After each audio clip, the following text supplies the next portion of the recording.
Baru-baru ini terjadi pembunuhan sadis yang terjadi di sebuah rumah kontrakan di Jalan Kebagusan Raya RT 4 RW 3, Kelurahan Jagakarsa, Kecamatan Jagakarsa, Jakarta Selatan. Gimana bisa seorang ayah kandung membunuh 4 orang anak kandungnya sendiri dalam waktu yang bersamaan? Dalam waktu sehari itulah dia langsung menghabisi 4 nyawa. Bahkan lebih sadis dari pembunuhan yang dilakukan oleh binatang. Bagaimana bisa seorang ayah yang merupakan ayah kandung, yang merupakan darah daging dari dia sendiri, dia hilangkan nyawa atau mewafatkan keempat anaknya sendiri? Sungguh sadis dan sungguh tega. Sementara dia menganiaya istrinya sendiri, dia melakukan KDRT sehingga istrinya sendiri itu sampai masuk ke dalam rumah sakit. Bagaimana kisah selanjutnya? Yuk kita ikuti cerita selanjutnya di Alkisah News. Simak terus dan bagaimanakah cerita yang lebih detail kita saksikan setelah yang satu. Panca Darmansyah merupakan seorang laki-laki yang berusia 41 tahun menikah dengan seorang perempuan yang bernama Devin Saputri, dan diketahui bahwasanya mereka itu menikah, dikabarkan menikah siri. Jadi tidak ada kejelasan atau tidak ada bukti bahwasanya mereka itu mempunyai buku nikah ataupun catatan sipil bahwasanya mereka itu sudah melakukan nikah secara resmi atau formal, karena mereka tidak terdaftar di catatan nikah. Dari pernikahan mereka, sepertinya mereka ini memang sengaja menutupi hubungan mereka, selayaknya mereka itu melakukan hubungan gelap. Artinya tidak pernah dipublikasikan bahwasanya mereka berdua itu pernah menikah. Kecemburuan bermula ketika Devni Saputri ini mengunggah di akun sosial atau di media sosial, yaitu di Facebook. Dia membuat status dia sedang memuji seorang laki-laki. Laki-laki itu seorang yang dikaguminya pada waktu itu, karena laki-laki itu pun yang mengantarkan Devnisa untuk tes wawancara untuk bekerja di salah satu perusahaan swasta. Bisa kita bayangkan, Devni Saputri menikah bersama Panca Darmansyah itu memiliki 4 orang anak dalam waktu 9 tahun. Artinya rentang usia anak-anak mereka ini tidak jauh dari 6, 4, 3, dan 1. Artinya begitu banyak anak mereka, begitu besar pula pengeluaran yang mereka keluarkan untuk kebutuhan sehari-hari. Akan tetapi, menurut informasi, yang menjadi tulang punggung adalah Devni Saputri. Devni Saputri bekerja untuk mencukupi kebutuhan sehari-hari, sedangkan Panca Darmansyah posisinya dalam keadaan menganggur. Artinya, Panca Darmansyah ini tidak mempunyai penghasilan dari pekerjaan yang ia lakukan sekarang. Dan Panca Darmansyah tidak diketahui juga setelah menganggur itu apakah dia itu bekerja di tempat lain atau tidak. Yang jelas posisinya dia sedang tidak bekerja. Oleh karena itu bisa kita bayangkan, Devni Saputri ini adalah seorang ibu yang harus bekerja keras untuk memenuhi kebutuhan anak-anaknya. Dan Devni Saputri ini harus melakukan kerja yang ekstra, harus melakukan kerja yang luar biasa, di mana dia harus berangkat pagi, pulang sore. Sementara kesibukannya bekerja itu tidak bisa untuk merawat keempat anaknya di rumah. Sementara sebagai seorang suami merupakan tanggung jawab yang lebih kepada Panca Darmansyah untuk menafkahi keluarganya. Akan tetapi dengan kondisi ekonomi ataupun posisi dia menganggur, makanya dia tidak bisa mencukupi seluruh kebutuhan, sehingga Devnisa harus bekerja mati-matian. Itu tadi profil dari Panca Darmansyah dan Devni Saputri. Sekarang kita beralih ke proses eksekusi. Pada hari itu, tanggal 2, awal mula cerita, di mana Panca Darmansyah itu cemburu kepada istrinya sendiri, Devni Saputri. Cemburu ini dilatar belakangi karena masalah unggahan yang berada di Facebook tadi yang memuji seorang laki-laki. Dan ternyata yang dipuji oleh Devni Saputri, seorang laki-laki, itu adalah ayah kandungnya. Tapi Panca Darmansyah itu menganggap itu orang lain yang merupakan selingkuhan dari Devni Saputri. Terjadilah cekcok pada tanggal 2, yang kemudian di tanggal 2 itu terjadilah KDRT. Dipukullah Depnisa Putri beberapa kali dengan menggunakan pukulan, dan bahkan terjadi lebam, bahkan terjadi memar di bagian muka, di bagian badannya. Banyak sekali lebam-lebam yang terjadi, yang kelihatan di sekujur badan Depnisa Putri. Akan tetapi seorang tetangga itu mendengar keributan tersebut. Seorang tetangga itu tidak jelas disebutkan identitasnya, bahwasanya dia langsung mendekati rumah dari Panca dan Mansa, dan mereka langsung mengetuk pintu, akan tetapi tidak dibukakan oleh Panca dan Mansa. Begitu paniknya Panca dan Mansa karena sudah dimakan emosi, dia menyiksa istrinya sendiri. Kemudian seorang tetangga tersebut semakin penasaran karena mendengar jeritan, rintihan yang ternyata terdengar dari rumahnya Panca dan Depnisa Putri. Kemudian seorang tetangga itu mendobrak pintu dan kemudian memaksa untuk masuk, dan akhirnya terlihat oleh tetangganya bahwasanya Depnisa sedang disiksa. Oleh kejadian itu, beberapa tetangga itu datang kemudian menolong Depnisa Putri untuk dievakuasi ke rumah sakit. Kemudian Panca yang memang terkenal dengan temperamennya, terkenal dengan kerasnya orang tersebut, maka tetangganya lebih baik tidak melaporkannya dulu, kemudian membiarkan sejenak agar dia itu beristirahat dan mengendalikan emosi. Bayangkan, 4 orang anak sekaligus dieksekusi dalam waktu yang bersamaan. Itu membuat bulu kudus saya merinding, dan bahkan saya itu tidak habis pikir. Itu yang membuat kita itu tidak habis pikir bahwasanya seorang ayah tega.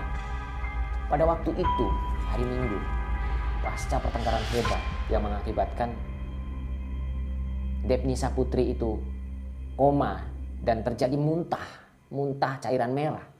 Kemudian orang tua dari Depnisa Putri ini dikabari. Setelah mendengar kabar itu, orang tuanya itu langsung melaporkan kejadian tersebut ke Kapolsek. Kemudian karena saking paniknya, Panca Darmansyah itu enggan untuk keluar rumah, dan dia berusaha mengelabui semua orang dengan membuat status di WA bahwasanya dia bersama keempat anaknya itu sedang berada di rumah temannya untuk beberapa hari, sekitar 4 hari, dan diperkirakan hari Kamis dia baru pulang ke kontrakannya. Kemudian setelah dia membuat story di WA tersebut, dia tidak pernah keluar lagi rumah. Dan ada seorang warga itu yang bertanya kepada Ibu Asmoro Dwi Astuti keberadaan Panca. Bahkan polisi pun mencari keberadaannya dan menanyakan kepada Ibu Asmoro bahwasanya Panca Darmansyah itu berada di dalam kontrakan.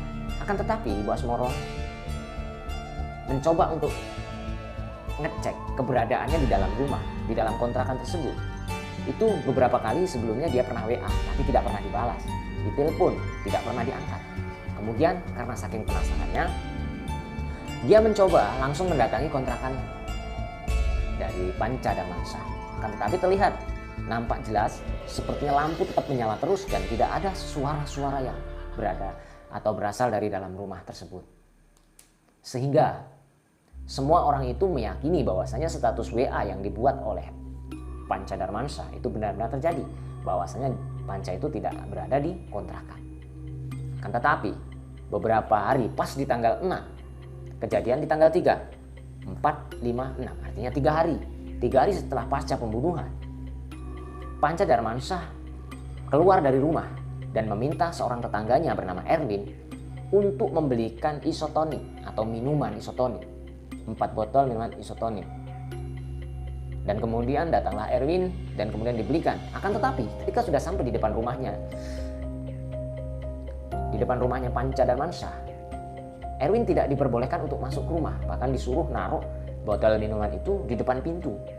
Dan kemudian Panca yang mengambil minuman tersebut. Setelah dia membuka pintu, keluar dari pintu, terciumlah bau yang tidak sedap, aroma busuk yang menyengat. Sampai beberapa tetangga itu bingung mencari dari mana sumber bau tersebut. Mereka bingung mencari kemana-mana.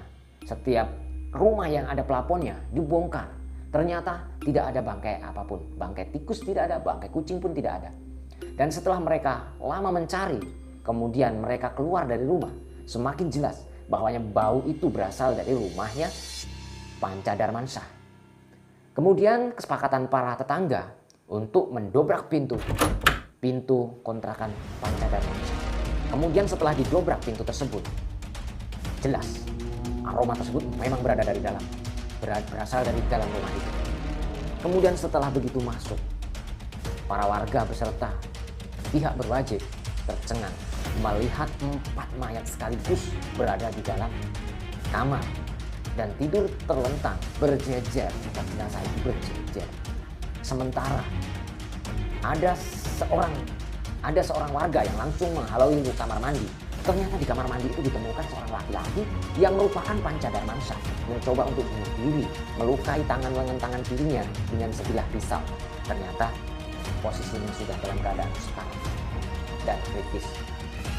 Yang tanpa disadari pula, di kamar mandi itu tertulis, jelas terbaca suatu tulisan yang ditulis menggunakan cairan merah yang bertuliskan, "Puas Bunda, thanks for all." Yang artinya, terima kasih Bunda, terima kasih untuk semua. Bunda, saya sudah puas. Kesimpulannya seperti itu. Setelah diketahui, kemudian mereka itu membawa keempat jenazah itu dievakuasi, sepertinya didatangkan ke rumah sakit. Dan kemudian Panca Darmansyah pun segera dilarikan ke rumah sakit karena masih bernyawa dan secepat mungkin untuk bisa mendapat pertolongan. Kemudian di tanggal 9 ini Panca Darmansyah itu sudah mulai sadar dan bisa diinterogasi, tetapi masih butuh penanganan dari dokter terkait luka dan kehabisan cairan merah, dan dia dehidrasi. Sementara dia harus didampingi oleh dokter, dirawat oleh dokter. Kemudian pada tanggal itu juga Devnisa Putri itu sudah siuman dari sakitnya. Karena begitu hancurnya Devnisa Putri ketika mendengar 4 anaknya itu sudah dieksekusi oleh suaminya sendiri. Dan begitu pula dia setelah terjadi KDRT, anaknya itu tewas, keempat anaknya itu tewas, dan dia kehilangan keempat anaknya, sehingga dia merasa terpukul dan merasa butuh sekali bimbingan psikolog, atau dia dalam keadaan yang trauma yang sangat berat. Sehingga tepat pada tanggal 10, polisi berdasarkan fakta-fakta dan bukti-bukti yang sudah ada, Panca Darmansyah terancam pidana, di mana berdasarkan 30 KUHP, pembunuhan berencana dan menghilangkan mewafatkan nyawa orang lain, adalah diancam hukuman vonis eksekusi atau hukuman eksekusi. Itulah tadi cerita yang baru-baru ini terjadi di Jakarta Selatan, yang seharusnya seorang ayah itu membesarkan anak-anak kandungnya, memberikan pembelajaran, memberikan contoh suri tauladan, mencukupi segala kebutuhan, bahkan memfasilitasi segala macam bentuk untuk perkembangan anak-anaknya. Akan tetapi di sini seorang Panca Darmansyah sungguh tega menghabisi 4 anaknya ketika dalam keadaan sadar, ketika anak-anaknya itu masih dalam keadaan yang membutuhkan cengkrama, membutuhkan candaan. Bahkan ketika dihabisi, anak-anaknya itu sedang menyebut nama ayahnya, dan mereka itu dengan sadar dibekam mulutnya selama 15 menit untuk menghilangkan atau mewafatkan anaknya tersebut. Sungguh sadis. Ini merupakan suatu psikopat yang sungguh-sungguh luar biasa, yang melebihi dari binatang. Bahkan binatang pun tak tega untuk melukai anak-anaknya. Pesan moral dari berita ini, kita sebagai orang tua sepatutnya kita harus menjadi suri tauladan yang baik kepada anak-anak kita.